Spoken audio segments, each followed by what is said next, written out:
So I finally watched the movie Congo recently, a critically panned blockbuster from 1995 based on a Michael Crichton novel, likely trying to ride the coattails of Jurassic Park. And I don't know why it took me 30 years to see it. I guess I just had never heard great things. But I ended up enjoying it a lot. Just turn your brain off and have some fun. But honestly, what got me interested in the first place was this unhinged Sega Saturn game based on it.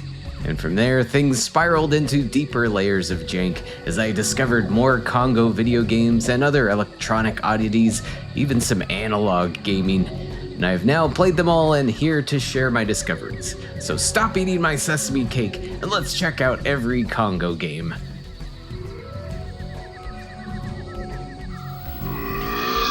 Houston, this is Monitor Station 5. I think we have something. This is Houston, Travicom. Do you have positive ID? Negative Houston, but station does confirm location is Congo 1. We'll just start off where I started, as for years I thought this was the only game based on Congo, the Sega Saturn version, released in 1996 exclusively in North America, published by Sega and developed by Jumpin' Jack Software. My hope is that someone is still monitoring this frequency at least in time to find me here. I have very little food and water. We sent in a cargo drop before the crash, but I have no way to locate it. This is my third day since losing the rest of the team. The apes are still very close by. Caballo out. So this is a bit of a side story to the plot of the movie, where you are the sole survivor of a plane crash as part of Travicom's first expedition into the Congo jungle, and we are immediately treated to some wonderful mid-90s FMV goodness. To quickly sum up some of the movie's plot, Travicom wants diamonds for building the ultimate laser beam thing, for ultimate communication supremacy or something. But their expeditions have been violently derailed thanks to crazy super gorillas guarding the lost city of Zinj. Now when the game actually starts, it's essentially a first-person shooter, where you must explore the jungle and other various environments with some basic objectives per stage, and you just reach the next exit and potentially need to hit some switches or find some keys to keep progressing. The graphics and controls are sort of okay for this era of FPS, especially for being on console, but man, there are a lot of enemies to deal with: giant spiders, mosquitoes, laser blasting statue things, and of course, killer gorillas.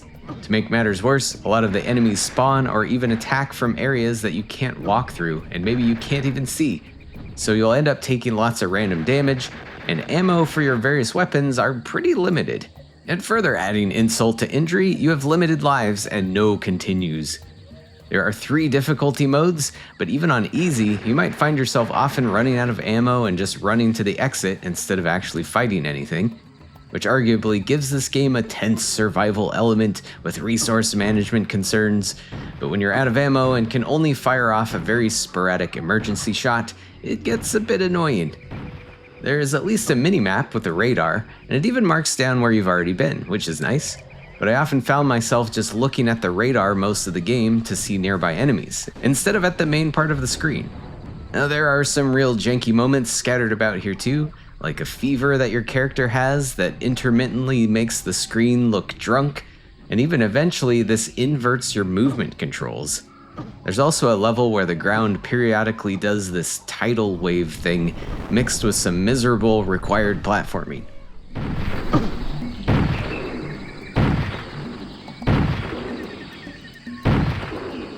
And as you go deeper into the city of Zinj, you'll encounter some light puzzle solving and more giant laser stonehead things. I'll admit there is a level select code, fairly recently discovered, even along with several other useful codes like unlimited lives or ammo, just in case you don't want to grind away at surviving legitimately. And this beast of a game has 9 levels total. Now, anyone who can beat this legit on hard mode deserves a giant diamond, or at least a nice raindrop drink. So yeah, this game is kind of a disaster, but it's certainly not boring, especially if you're up for a challenge. I guess it's worth a look for anyone digging deep into the bowels of the Saturn library.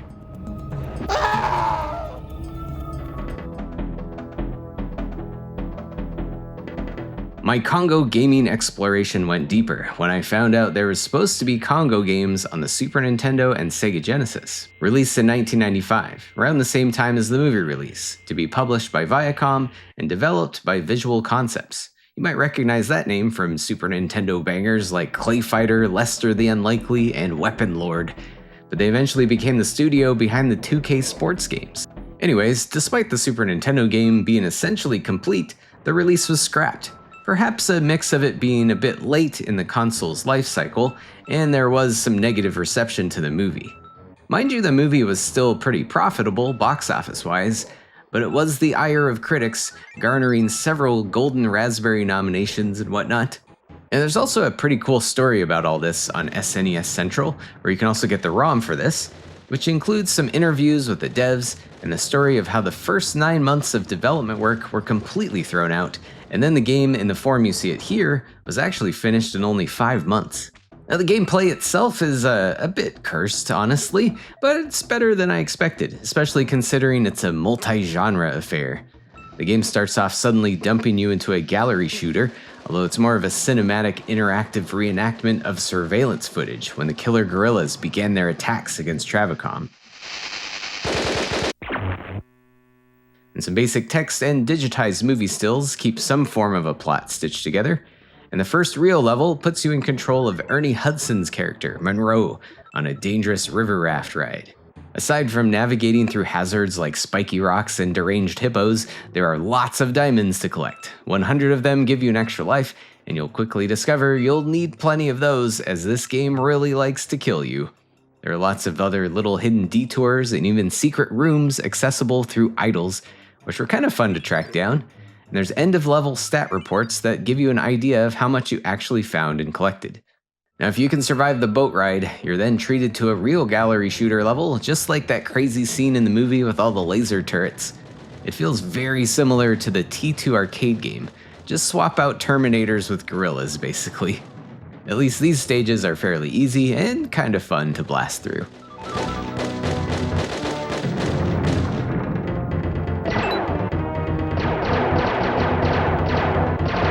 After that, you're then in control of Amy, that cute, smart gorilla that was along for this whole journey in efforts to get her back to her real home.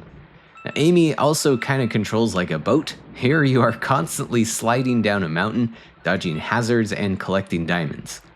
You can at least roll through some things and jump around, but generally you'll end up feeling like a pinball getting bounced around by rocks and walls. The password feature came to the rescue here for me. This level was super hard and pretty frustrating to control.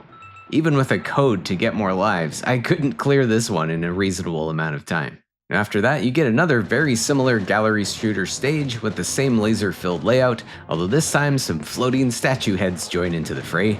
And then it's on to a new stage, which is an auto-running platformer, with you in control of Karen, one of the expedition leaders.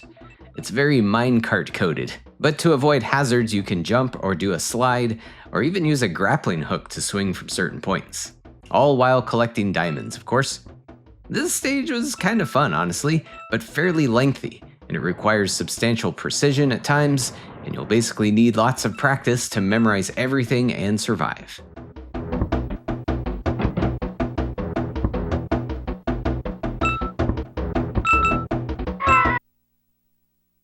Then it's one more gallery shooter stage within the Lost City, in the same area of the film's climax, and with absurd amounts of enemies.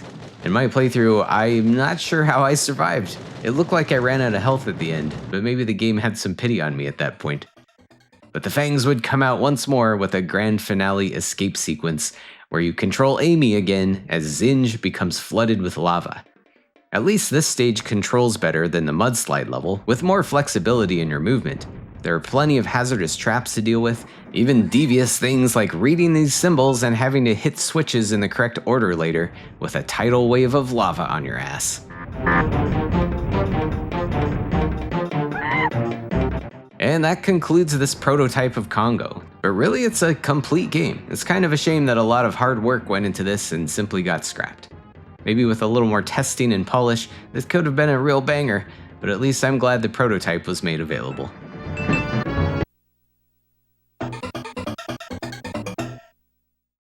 As for the Sega Genesis version, that one is playable, but it's a much earlier build of the game that is very incomplete, and there's not even any sound or music in place. Stages-wise, it has 2 rafting levels, which generally work fine, and the extra lives are way more abundant at least.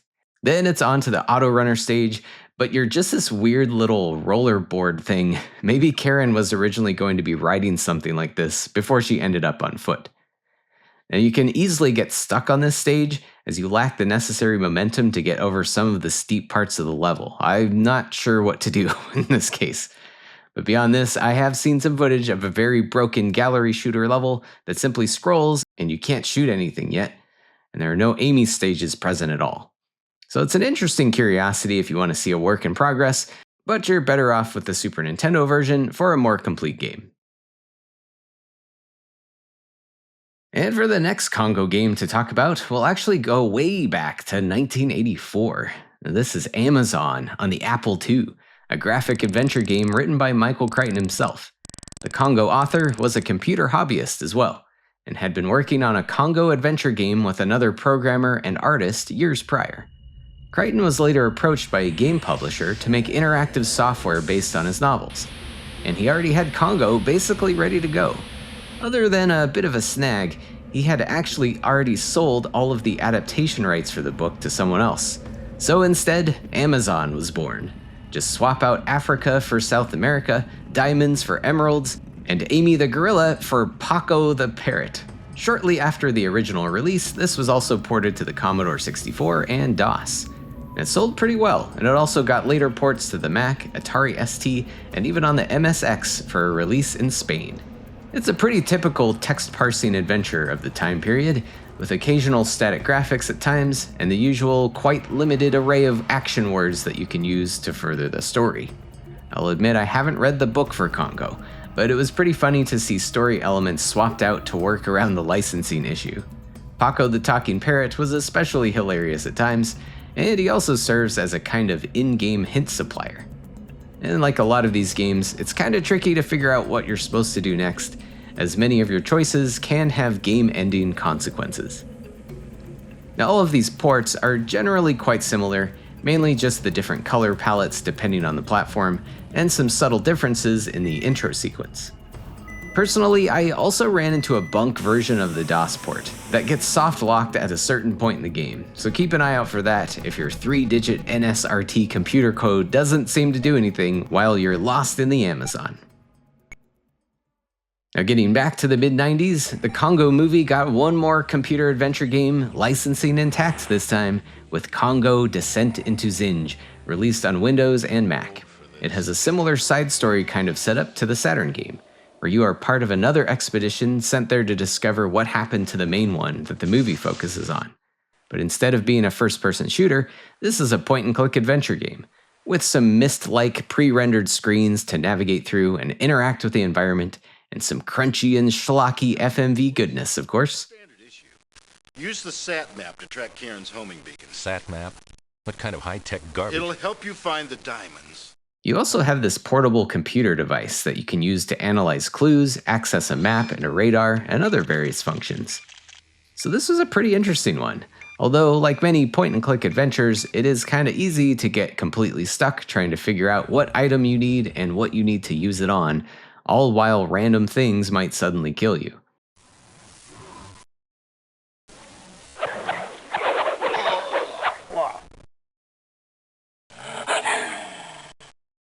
But I really dug the gadgets you could find and use in various ways, even beyond your computer. Now, don't expect the polish of LucasArts or Sierra adventure games or anything, but overall, this was a solid puzzler for what I played. I might try and finish this one someday. I will admit I had some struggles getting this running. This was my introduction to setting up a VM with Windows 98 to get this going on a modern PC, and the video clips would often get out of sync with the audio, or even some video like the boat navigation sections would just end up completely black, and I could only hope my cursor was in the correct place. But anyways, if you do try this yourself, you may need to tinker with it. And it did get me tempted to set up a real retro PC sometime, specifically for Windows 95 era gaming. It's a gorilla. Now that's it for what you could call proper video games, but we haven't escaped the jungle yet. Stand still, and the world will pass you by. Step up to a higher challenge. Take the plunge into the virtual world, into the Vertex, where virtual technology serves up a holographic reality of such vivid scope, you'll never want to go back. The virtual experience begins with Congo, the handheld rumble in the jungle, only on the new Vertex from Tiger. I'm really talking about every game today, so our expedition continues with this glorious Tiger handheld. And it's not one of their typical models either. This was part of their fancy VRTX line, sporting a hologram for a backdrop and a built-in telescoping light above the screen, which barely helps at all. Your best bet to see anything here is to blast a lamp at the screen or maybe play this outside in the sunshine. The gameplay itself is still about what you would expect from an LCD game, with static graphical elements, but it does have 5 stages and an actual ending. Level 1 has you armed with a limited ammo dart gun, and you can move to the left or right side of the screen and shoot in left and right directions. I wasn't really sure who these first batch of enemies are supposed to be, but they seem to have captured Amy. And I unfortunately couldn't source an instruction manual for this. And one thing that was a little confusing at first was that you also need to move forwards, which you can only do in the right lane of the screen, as long as an enemy isn't blocking you. And if you run out of ammo, you have to move forwards for an ammo pack to spawn on the left, and then you pick that up. And once you get near the end of the level, you'll see Amy in a cage and you have to shoot it open. And level 2 has you parachuting into the Congo, just like in the movie. I honestly didn't totally understand what was happening here.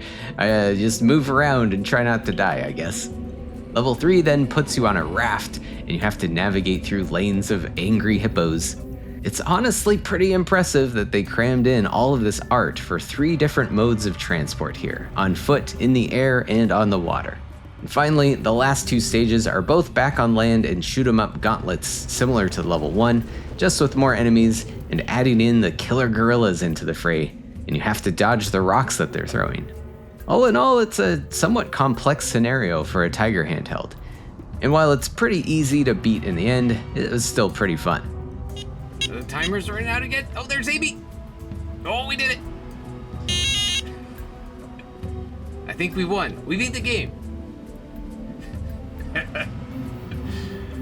And if that wasn't enough Tiger Electronics goodness for you, Congo even found its way onto their QuizWiz device, a cartridge-based handheld used to play trivia games in tandem with included books that slide into the top lid. Now, there are actually tons of these, ranging from topics like dinosaurs to soap operas, and somehow they came up with 1001 questions about Congo, which sounds insane. But to be fair, they threw in a lot of generic questions about Africa and animals and stuff, so it's not 100% movie related. In fact, after skimming through the pages, maybe 1 out of 10 questions actually tie into the movie. But anyways, this was my first time playing with a QuizWiz, and there really aren't a lot of bells and whistles here. It doesn't have any graphics or a screen, so you basically just key in the number of the question you want to answer, make your guess, and a sound will play if you got it right or wrong. If you're keeping score, you'll have to do it manually yourself on the supplied score sheet in the back of the included trivia book. I guess it's not a bad way to kill time on a road trip or something, but there's really nothing too exciting here. And in what is probably the actual best game in the whole list, Congo also got its own pinball table, manufactured by Williams and designed by John Trudeau, who had previously worked on classics like Bride of Pinbot and Creature from the Black Lagoon, and many, many others. I love 90s Williams machines, and this is no exception. The table layout has some satisfying shots, there's fun graphics on the DMD, good music and sound effects, including voice lines from the movie characters. And there's a creepy Amy in the far back corner, a volcano, and even a lower level gameplay area with a gorilla that can bap another pinball around. That's a little tricky to see here as the surface gets a bit cloudy, but a fun addition. Now, if you ever come across one of these tables, it's certainly worth a plunge, and while there hasn't been an official digital recreation of this yet, there seems to be a very nice fan-made virtual pin floating around out there.